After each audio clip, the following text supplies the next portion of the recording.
What is good, everybody, and welcome to the Weekday Wagers here this lovely Tuesday afternoon. My name is Mark Wallace. I am so glad that you were able to join us today. Listen, we have so much to talk about on this show. Not only is the playoff picture solidified and we know who's playing where and when for next week, but there have been already some big changes taking place with teams that didn't fare so well over the weekend. Namely, my Chargers. Let's start with that. Their offensive coordinator got fired, but I'm going to start talking to Robbie about that here in just a second. Last night's game, crazy. Can't wait to hear Robbie's thoughts on that one. And we've got a full night of college basketball and NHL. We got teams that are playing in the NHL who are going on back-to-back. I believe there's 7 or 8 teams who are playing back-to-back tonight. But you know what? First of all, let's talk. We got to take a look and see what happened yesterday. And yeah, Jesper Wallstadt, they had 1 goal scored in the first period, and unfortunately it was against Jesper. He didn't hold up his end of the bargain as I thought he would, but thank goodness DG comes in with the play that saves us from going blank. But with all of the stuff that is happening right now in the sporting world, there is nobody better at breaking stuff down than Robbie Hockey. Robbie, how you doing, buddy? Mark, doing great, man. Hope Nico Collins is doing well, even though he got concussed in the third quarter. So no bet insurance on that. But yeah, that was an interesting game last night, to say the least. So, first of all, I was not surprised by Houston's defense. Right, Houston's defense is that good. They are arguably the best defensive unit in the NFL right now. What shocked me, though, was not just how good that defense is, but how it really became Houston's offense in that they're scoring touchdowns where the offense was really struggling to move the ball efficiently and consistently against Pittsburgh. Your thoughts on that one? Yeah, that offense was anemic. Both offenses were anemic last night to scoring. I think Houston's defense finally at the end said, "Here, hold my beer. I'll show you how to score points." And then they put up 2 touchdowns for them in the end. I do know this. You're looking at Houston and New England this weekend for player props. Good luck in that matchup because that's 2 stout defenses. I don't know how much offense we see in that game as well. Okay. Wait, as Joe brings up, it was 10-6 going into the fourth quarter. And we finished with a 30-6 final. I mean, it is absolutely nuts. What do you think for Houston as far as that offense being stagnant? Is relying on your defense, how far can that carry this team?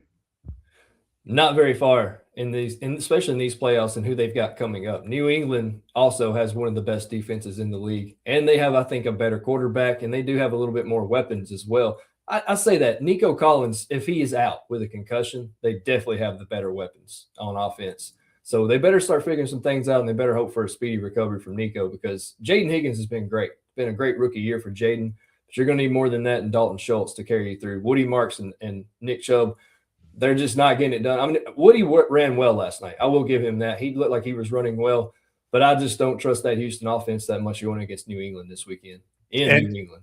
And you know what? Real quickly, there's a couple things happening in the chat I just want to address real quick.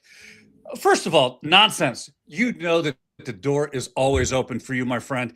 We know that work has been crazy for you. We appreciate you popping in. And yes, he's got 5 straight profit days, which is a record for him. And he just keeps using justastatsports.com. And I'm telling you, when you look at the number of views, Robbie, that you are getting, we were just talking about this before we came on the show, the number of views that your plays are getting, it's mind-boggling to me, the amount of traffic that the website has seen over the last couple of months. And we continue to grow. So we want to thank everybody for doing that. Miss Kim points out, and I'm gonna I'm going to give Miss Kimberly a task because she says McAfee is dying for something to break based on something he received. She wants to know, so she's multitasking. First of all, one, we appreciate your multitasking efforts. Always difficult to do. To be honest, Big Cheesy is the king of multitasking efforts when it comes to monitoring different platforms. But I'm a little interested to hear if it's an Aaron Rodgers bomb that's going to drop, given how close McAfee and Rodgers are. So please keep us in tune with what's going on there. And speaking of Mr. Cheese, he had a great night last night back in the Texans. That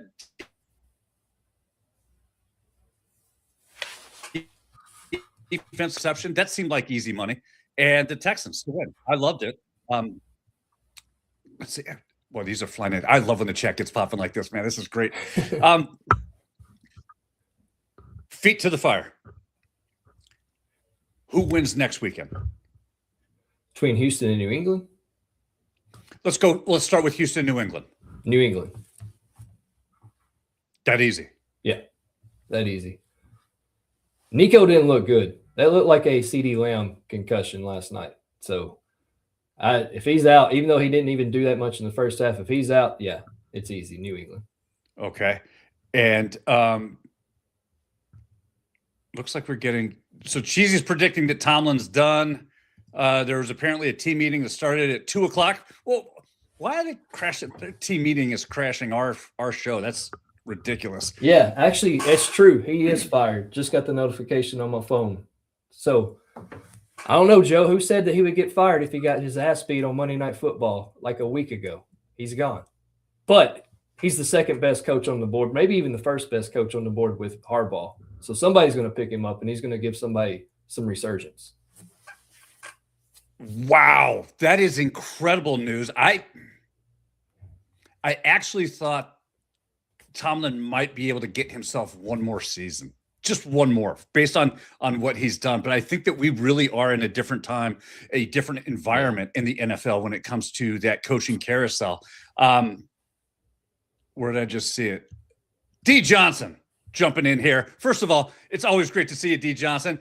And yeah, you're damn right. Let's get paid. It's that birthday day narrative, man. I think we got some winners for you. Hey, do you know who else has a birthday today? Connor McDavid turns 29 today, and he's playing my Nashville Predators. So do with that what you will. Miss Kim does point out I just said he's gone. I just said he was going to be gone. So this is a huge difference. He's stepping down. He didn't get necessarily fired by the team. I guess one could argue, that we're splitting hairs at that point of who broke up with who. But there's a breakup now in Pittsburgh. Who do you see as the best candidate Pittsburgh want? I mean, obviously Harbaugh's there. Yeah. I don't know if Harbaugh does that, though. I can't see him going to Pittsburgh. Even take all the rivalry stuff aside. I think the GM in Pittsburgh's terrible. Is his name Khan, I believe? I think is his last name Khan. I think that's been a lot of Mike Tomlin's, I don't even want to say decline, because he's been in the middle, right? He hasn't really had a bad season, but he hasn't had a great season. He's been in the middle. I think that's a part of Pittsburgh's problem. I think they need to start general manager, president, whatever, and then maybe look for a new head coach. Yeah, it is. You know what? We have the absolute best chat because I'm listening to you. I'm trying to watch the chat and see what's happening here, and they are going back and forth. And, I want to meet Helen, if I can say that, because she has a son, Calvo, who is just hilarious. He's like, stepping down is the same thing to me. Boom. You know what? You're right. You're splitting hairs at that point. He's out. I get it. Yeah. And yeah, I agree with Miss Kim here. I think Tomlin does go to TV as an analyst and takes a break from coaching for a little bit. I think probably the battery's drained. I think that's good, right? It was 19 years at the Steelers. Am I right? He was there for 19 years. Take year 20 off, recharge your batteries. Again, I think he can help. A team with a good, competent GM that can give him quality pieces around him, I think he's still got something left in him, but take you a year off, man. You definitely deserved it. Yeah, and you know what, Cheesy, you're absolutely right. They said either step down or we're getting rid of you. It's that classic, it's not you, it's me type breakup. It doesn't matter what you say at that point. A breakup's a breakup. Wow, that was huge. There's so much going on right now. Yeah. We haven't even got a chance to talk about the LA Chargers, who fired their offensive coordinator today because in an effort to shake things up. Do you think that that's the right move for the Chargers at this point? Feels like it. You got a guy like Ladd McConkey. I know Keenan Allen's older. You got Quentin Johnson, who had a better year. Oronje Gadsden, another big-time tight end. I know you were kind of banged up at running back throughout the year, but Omarion Hampton's a hell of a running back. They couldn't get anything going offensively. And I know the offensive lineman injuries piled up, but you got to do more than just run it with Justin Herbert every play. You can't tell me that Ladd McConkey can't make more plays or Quentin Johnson couldn't make more plays than they were making. And that was kind of going on throughout towards the end of the year for the Chargers. And I think it's fine. I think that's good for the Chargers, actually. They need somebody else. You know, and I think in hindsight, there was so much that was hung on, well, it's the Chargers offensive line. It's the offensive line that's the problem. It's the offensive line that's the problem. But as a coordinator, you got to be able to work with the tools that you have and scheme around that, right? I just think it's almost too easy to blame it and put it right at the feet of the offensive line. Am I crazy? No, I don't think you're crazy. There's other teams who also have offensive linemen down too that still find ways to make something happen offensively. And they looked terrible offensively against New England the other night. Just absolutely terrible. Yeah, I agree. Breaking news. Full disclosure. Yes. I can confirm that our legal team is in talks with Mike Tomlin's team. Those talks are ongoing. We will certainly update when any news breaks. Hopefully it breaks during the show. If not, follow us on Twitter. We will absolutely be posting any updates there. Joe brings up a great question. Who's next? Mike McCarthy? Retread, recycled. That's the NFL way, right? I wouldn't be excited. And I totally get where Joe's coming from, especially with you had a coach who didn't give you a losing season. And I get it. It's like the Nashville Predators in hockey. That's how I can always equate it to it. Yes. We have been here forever. And then we had a good coach in Peter Laviolette, and it got right here. We had Barry Trotz for forever, and it stayed right there. At some point, you got to suck to rebuild. And I think Pittsburgh's probably going to finally go through a suck period to where they can rebuild. Now, who are they going to get? No idea. Mike McCarthy, I would not want him. I've seen that show. It sucks. It's not any good. Yeah, if you're a Pittsburgh fan, that's not the play you want. Yeah. And yeah, like Helen's son Calvo just said, they need a quarterback. They need a running back. They got decent running backs. They need a wide receiver that's not DK Metcalf. I'm sorry. He's got too much baggage going on there. Somebody showed a graphic. The Steelers have a Hall of Fame quarterback. They have a diva wide receiver, Antonio Brown, DK Metcalf. And there was like two other things, and they almost mirrored each other perfectly. And I think Mike Tomlin was the only constant in that 20-year period that they have Mike Tomlin. That's a fair point, actually. That's he's been the keel of that ship for so long. Look, we will absolutely keep monitoring this, and throughout the week, if anything changes, any updates. Well, first of all, these are explosive updates, right? So who's not going to be talking about these? I'm very interested in seeing how these unfold. As a Charger fan, who the hell are you bringing in now as an offensive coordinator? Who are you going after? And I think that Harbaugh has a lot of contacts and connections that he could get some people in who want to coach and be a coordinator underneath his system. So I think that the pool is wide open there. This Pittsburgh scene is going to be a little interesting. What about Mike McDaniels in Pittsburgh? Do you think that's a good fit? I was just thinking, what about Mike McDaniels as your offensive coordinator in LA? Because I'm not sure he takes a head coaching job. I don't know if he would do another head coaching job this quick. I feel like he needs to kind of take that Dan Quinn route, go back to being a coordinator again, get your brand kind of reestablished. Yep. I think him going to LA with the weapons y'all have there would be a solid pick for him. He's already got the capri pants. He would work just fine in LA. As Kim says, dear God, no. But honestly, where's the capris going to fit in anymore? If you can't go to Miami, Nope. you got to go to LA.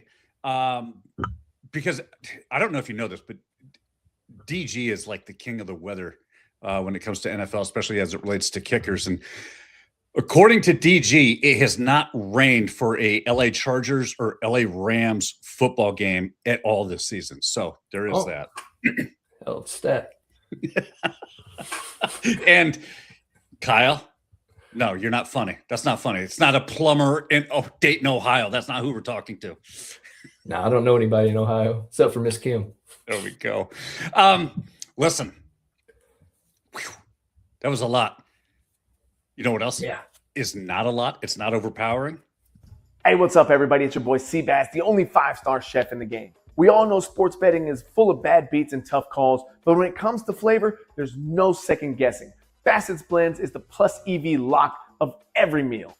We don't need a stinking model. Crafted with winning spices and bold taste, Bassett's Blends comes in 3 flavors, original, hot, and no salt, that's gonna turn chicken, steak, vegetables, any dish into a can't-miss cover every night. With Bassett's Blends, there's no bad beats, no flavor fades, just guaranteed greatness. Check out the link right here where you can pick up your Bassett's Blends for a guaranteed lock every single night. And Robbie, I got so caught up in what is happening, what's breaking right now. I completely forgot to start the People's Parlay poll. Right now on YouTube, you will see in the chat, I just started. We have 3 choices for the People's Parlay. Oh, why is it telling me an error occurred? What is going on here? Well, I'm not the guy to be asking technical questions to. All right. I don't know why it's telling me there's an error. All right. So listen, we have an error. Shift on the fly. That's what we do. We're going to start with, there's 3 choices. Just put them in the chat. I will tally them up after the end of the show. Make your choice. Rob and I already have our legs in. They're going to cash. It literally just is what the chat decides for the winning leg here. You can take UConn on the money line in college basketball. If you take UConn on the money line, that People's Parlay is plus 170. You can take Victor Wembanyama to get 20 or more points tonight. If you take Victor, that parlay is plus 221. Or you can go to the ice and take the Tampa Bay Lightning on a 3-way money line. They're going for a 10-game winning streak. If we take them on the 3-way, that's plus 313. I keep getting Eric Carlson is out for Pittsburgh too, which they already suck defensively. Now their best defender is out.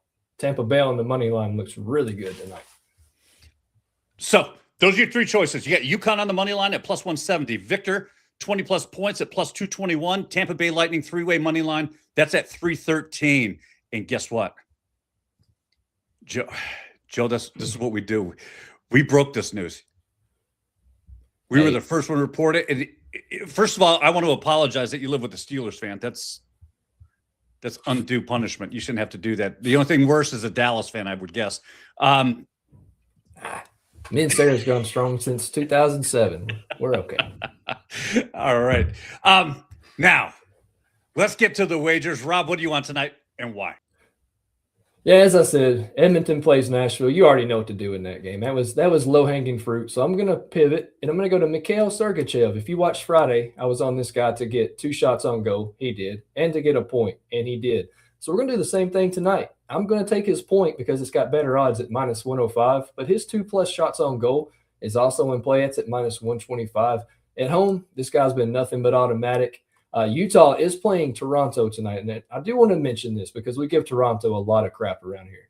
Toronto beat the Colorado Avalanche on the road last night, and they are playing extremely well.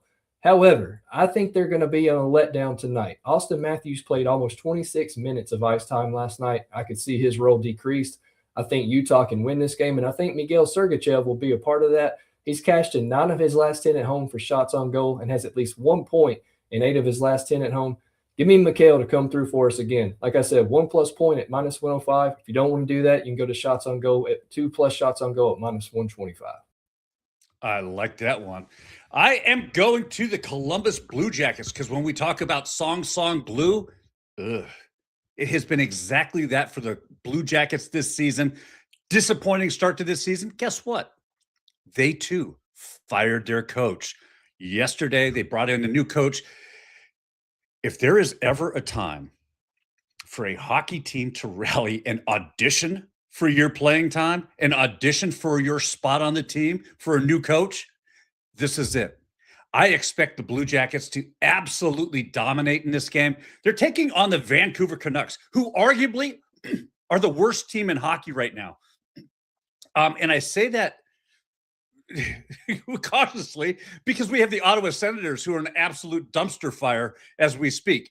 I love the Blue Jackets here tonight. I think they get it done. I think that this is a time for the team to really rally, and they're going to be riding on that momentum. It's a new change. It's a new look, and that always brings new energy. Robbie, any thoughts on the change that happened in Columbus? Much needed, definitely much needed. I know Zach Rowinski, who doesn't come out and speak a lot. He came out earlier this season. It's like, man, it's like banging your head against the board. Nothing is working here. So, and then you had everything that happened with Johnny Gaudreau last year. There's not a team I want to see get better than the Columbus Blue Jackets, but they are playing the Flames. I think you said they're playing the Canucks. Calgary. I'm sorry. They're playing Calgary Flames. Yes. Yeah, they're playing the Flames. Love that spot against the Flames for them, and with the new coach. Yeah. The Senators are playing the Canucks tonight. That's why I had that in my head. Because I actually think that as big of a dumpster fire that they're having, I think that the Senators, they still have a pretty good offense, and Vancouver can't stop anybody from scoring. I think you could definitely bet the over in that game. Yeah. So that's where that was in my head. Some of the things Rich says that he bet the Spurs at +8 this morning and it jumped to +9. What do I think of that game? Well, and as I checked the model on this, quick update, the poll is in the chat right now. I got it to work. I don't know what happened, but it is now working. So we're there. I'll fix it. Thank you, yeah. dear sir. Yeah. As I'm looking here, we've got – so the model really likes that, Rich. Either at +8, I know it's moving to +9. The model has this projected at a 5.5 going to OKC. So I think that you're getting some value there by playing the Spurs. And quite frankly, the Spurs have been playing a lot better as of late. After they lost the NBA Cup, they have really turned it on. And you're getting Victor he's getting more minutes of play. They're really building him up and taking him off his restrictions. I think that he's a difficult matchup for whoever OKC throws at him. So I like that spot for the Spurs tonight. I know that they're on the road, but yeah, it's a good look. Do you know, Miss Kim brings up a good point. It was the coach and GM or just the coach at Columbus? Coach and GM. I think they're both of them are gone. Yeah, it's a whole new regime there. Lost it. I think Nate had it. Yeah, Nate. But they call him Bones. I think they call him Bones, the new head coach. But he does know defense, and having Zach Rowinski on your defense is already a step up in that one. So yeah, I'm excited. I hope they do well with the new regime. So do I, actually. And Rich, just in case you thought that I didn't know what I was talking about with the model, the Spurs have beaten the Thunder in all 3 games this season, so they seem to have their number as well. And Joe says he hates the Thunder, and I think, Joe, you know what? That's something that you and DG can agree on. Rumor has it, I hate the Thunder. I hate the Thunder too. That's just because. I have no real reason. Everybody else hates the Thunder. I was going to say, why do you hate the Thunder? It's in Oklahoma City. Who cares about Oklahoma City in the NBA? I'm stunned. All right.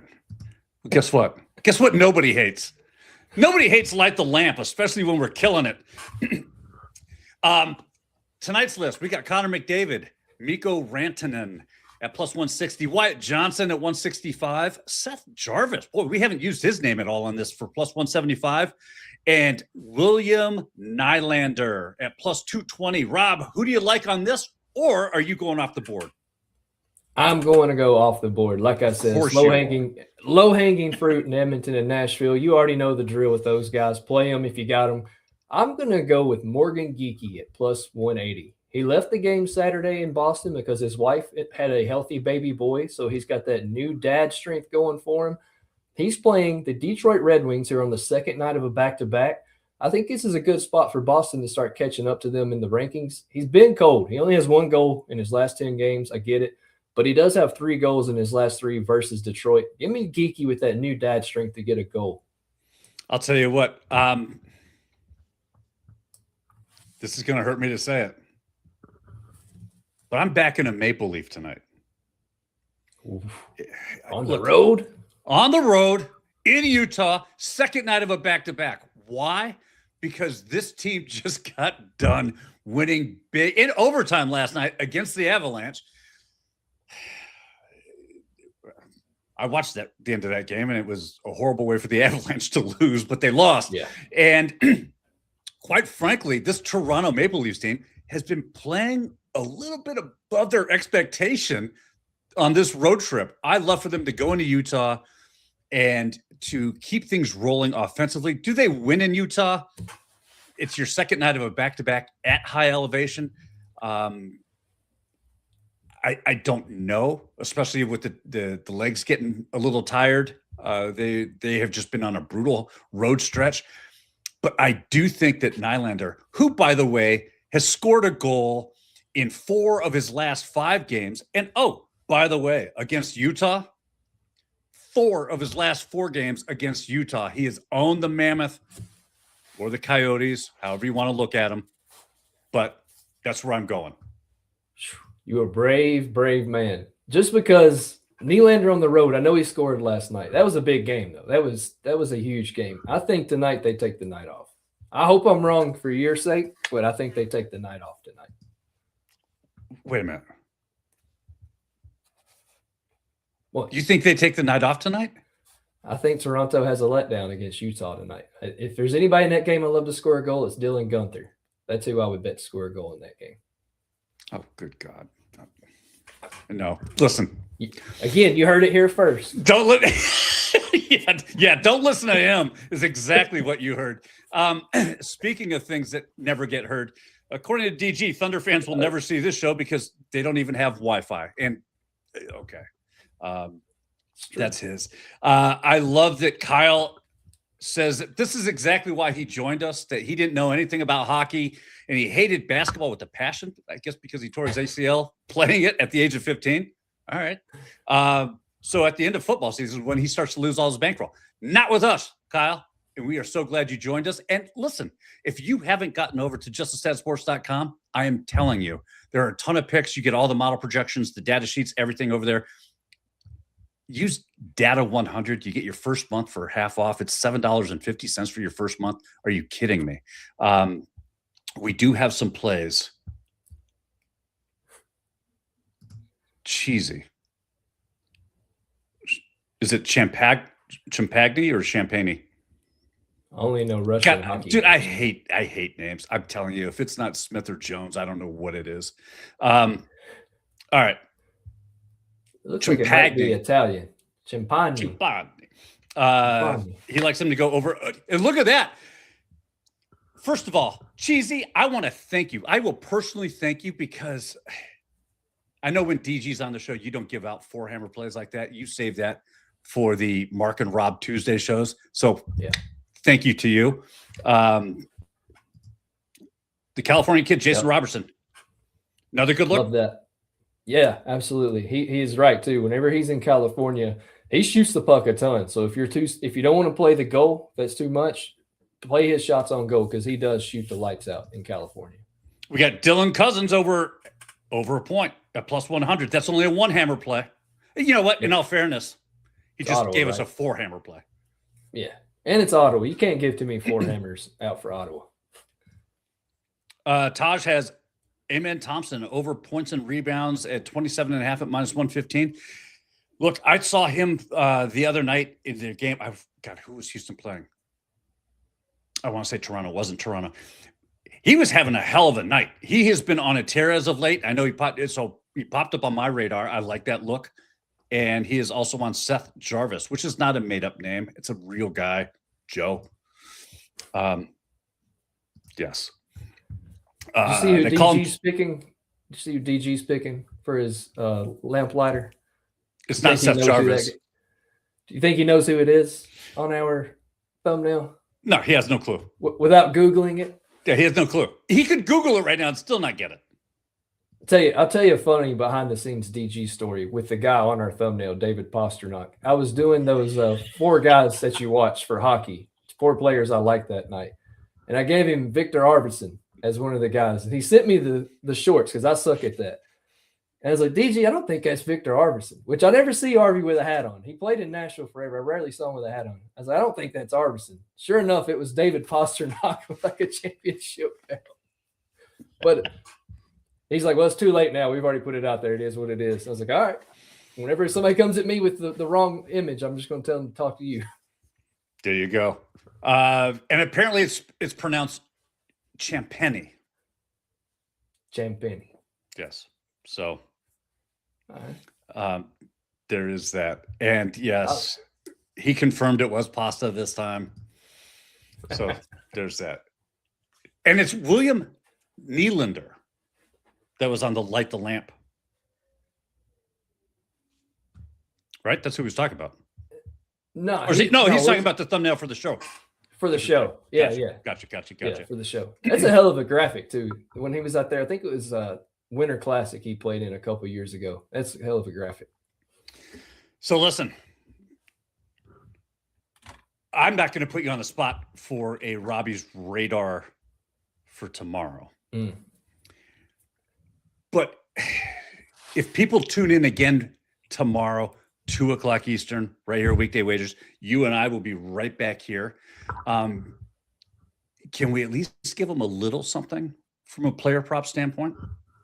Yeah, I'm going to look at that tonight. I will go and tell you there will be nothing in New England and Houston. Not even going to try to check that tonight. But yeah, you got LA and Chicago, San Francisco and Seattle. I think there's some room for, as our friend Propstar says, opportunities. So. Well, listen, absolutely. And I think that speaking of opportunities, the sooner we can identify those players, the sooner our graphics team can get to work on those award-winning graphics.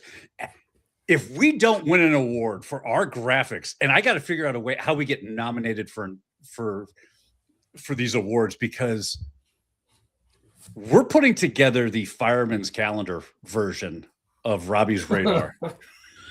It took me a second. Now I get it. Oh my God. Yeah. I'm telling you, that show, our views went through the roof. We got a ton of, first of all, and a huge thank you to everybody who watches us on the regular basis, who have subscribed to this channel, who have liked our videos, who have helped us grow. We're over 500 subscribers right now. And the 3 of us will text each other back and forth like, how the hell is this happening? The only thing I can equate it to is we saw a huge spike in subscriptions when Robbie's Radar came out with the shirtless models for the graphics. And I think that maybe we need to get that one in. As Miss Kim says, she's definitely going to get, it's going to be a little spicy. Maybe we can get the FIFA graphics, Emmy. I'm in, Kyle. We got to figure out how to make that work. And DG does bring up a great point. What spin on Robbie's radar would people like to see? We got a couple minutes. All right. Because there's some things that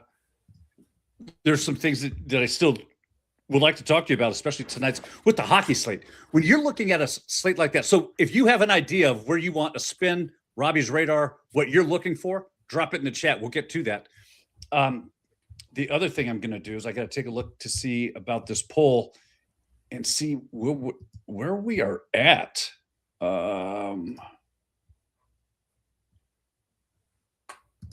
Let's end it right now because you know what happened? We're going UConn on the money line at plus 170 right after this show ends. I will cut that short so you get my leg and Robbie's leg so you can get that in and we can cash another people's parlay, which has been great for us on Tuesdays. We've been cashing not only our bets, but the parlay bets that we put out there. So love this spot.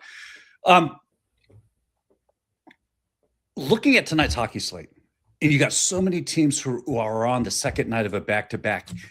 How does that influence if you're looking at a team? Does that scare you at all? Let me start there. Depends on what they did the night before. Like when I look at Toronto tonight, they scare me. That game scares me for their player props because I think I was looking at maybe even Matthew Nice to trying to get hot again because I think he usually does well against Utah. Not touching anybody on Toronto. Tampa Bay kind of scared me. You know, they've got the huge win streak going, but after I found out Erik Karlsson is going to be out for 2 to 3 weeks, they're playing Pittsburgh, who's already terribly defensively. I'm backing a couple guys on Tampa tonight, even with Braden Point potentially out. I think there's a good opportunity there. And then I look for like milestones. There's a couple guys tonight who have some milestones to hit. So if you're looking for goal scorer props, I look for those. And then I just kind of compare matchups. I look at the defense. Like I know Edmonton and Nashville. It's a game I've seen, I feel like 1,000,000 times in my lifetime. And it's usually the same story. So that's a game. But in like Dallas, I don't trust Dallas on the second night of a back-to-back because they've been so up and down as of late. And I know Ottinger started last night. Casey DeSmith is a good serviceable backup, but that's probably a game I'm not touching either. Just out of player props wise, I'm not touching that one either. Okay. We do. Look, because we not only do we love doing these shows, we have really started to enjoy and develop and really put ourselves into these shorts that come out. And there is a new one dropping. I can't wait for you guys to see it. Rob and I got a little preview of it earlier. DG knocked it out of the park with a new short segment called Rank That. And make sure you tune out. That's dropping tonight. And then every Tuesday from here on out at 8 p.m. Eastern. So tonight is the top 5 Super Bowl contenders. Without giving anything away, were you shocked at the top 5? A little bit. Yeah, a little bit. So was I. A little bit. Yeah, I'm just going to say that. I was a little shocked at the way that he is the way that he's looking at this weekend as far as an outcome. And I can't wait for everyone to see that tonight at 8 o'clock Eastern. So make sure you're tuned in. Subscribe to the channel. You'll get the shorts. You'll get all of that stuff. Lastly, before we get out of here, because we're already at 38 minutes. Which game tonight in hockey? Which game is the must-watch game for you? I already know the answer to this. Oh yeah, it's Edmonton and Nashville. It's the most must-watch for me, and it's one of the ones I got more money in as well. So it's either going to be that one or the Tampa Bay Pittsburgh games. I've got quite a few props on that one as well. So those are going to be the two that I'm going to be paying attention the most to. Yeah, I really like the Tampa Bay Pittsburgh game simply just because. Well, I think for Edmonton, I know that Tristan Jarry is very close to coming back, which is going to be a big relief. There's certainly he'll be an upgrade from Connor. Who am I thinking of? What's his last name? Ingram. He'll be an upgrade from Connor Ingram, who they have in goal now. I'm also to see Ottawa and what's happening in that locker room. And I think what we have seen so far is what has happened in that locker room has spilled out onto the ice and it's been a very disjointed team. I want to see how they respond tonight against one of the worst teams in the league, Vancouver Canucks. Can they muster up any sort of offense? Has there been enough time for them to put the shenanigans behind them and kind of move on as a unit? If not, I think that tells me at least everything I need to know about fading the Ottawa Senators from here on out. Yeah. And offensively, I think Brady Tkachuk was pissed when it got brought up to him in his post game the other day. I think you could see a huge game out of him. I think offensively you should see a huge game. Defensively, though, their backup goalie is not good. I can't pronounce his name. I wrote it up in the play I have there. His name is Mads Sogard, and Mads is so bad. Oh, is Mads playing? Yeah, Mads. I was under the impression that the other goalie was playing, at least this morning. Big Cheesy says Sagoon PRA is a double whale tonight. Forget the hammers. Cheesy's throwing out the double whales. And Nate G brings up a great point. And it's true. The Stars are 6-1 in back-to-backs, 14-3-1 going back for the last 2 years. They have been. Why is that, do you think? Why are they that good on the second night of a back-to-back? I know I never can get them right player prop wise, but I'm not sure. I really couldn't tell you. That's interesting because I know at one point, like last year, the New York Rangers, you could target the New York Rangers on the second night of a back-to-back because they were like 0-10. It didn't matter what happened. However, they were like 9-1 on the first night of a back-to-back. So they were obviously playing harder, and it just didn't translate to that second game. I'm going to have to dive into that and find out what the Stars record is on that first night of a back-to-back. And maybe that's an angle that we can kind of.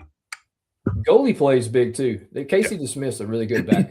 And then when Jake Ottinger's on, he's one of the best in the league. So I think that might have a lot to do with it. They are in California, which, like he said, it's Jason Robertson's home state. So that could have a lot to do with this trip at least. But I don't know. I don't know what correlates or why it correlates. Well, I'll tell you what does correlate. All the good vibes. And Mr. D. Johnson, listen, we appreciate you. Again, happy birthday, our friend. We hope you have an incredible day. Best birthday wishes being sent your way. And with that, Rob, I think we've covered it all, man. Done. Done. We will see you guys back here tomorrow. Please hit that like button, subscribe button on the way out. It really does help us grow, and we can't tell you how much we appreciate it. And thank you all for joining us as we have traveled down this path with you. And with that, we will see you again tomorrow. Take care.